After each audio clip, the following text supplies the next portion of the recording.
About 80 million Americans are affected by the human papilloma virus, or HPV. That's according to the Centers for Disease Control and Prevention. Well, now there's a vaccine to help bring that number down. It's a risk reducer, but it's not an eliminator. News 10's Sarah Lehman caught up with a local nurse. She explains how this vaccine will affect your health.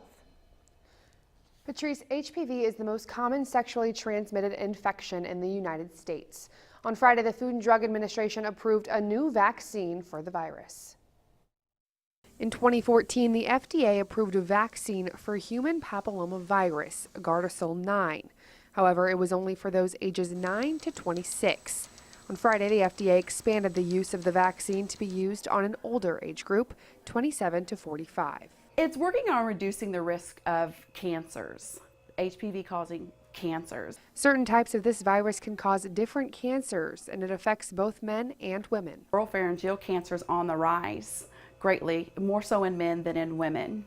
And what happens is tumors develop and it gets into their lungs. And so therefore it develops in their nose and their throat.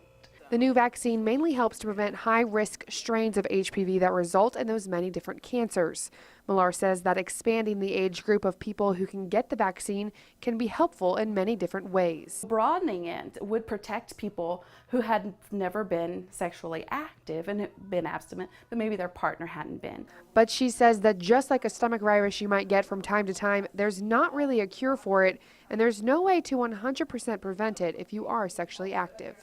I tell people sometimes, if you're walking with an umbrella over you, you're protecting yourself so much, but part of you is still getting splashed on. So there's still that risk, even if you're taking precautions. And she says that HPV is normally not easily detected. Most women don't even get tested for it until after they're 30.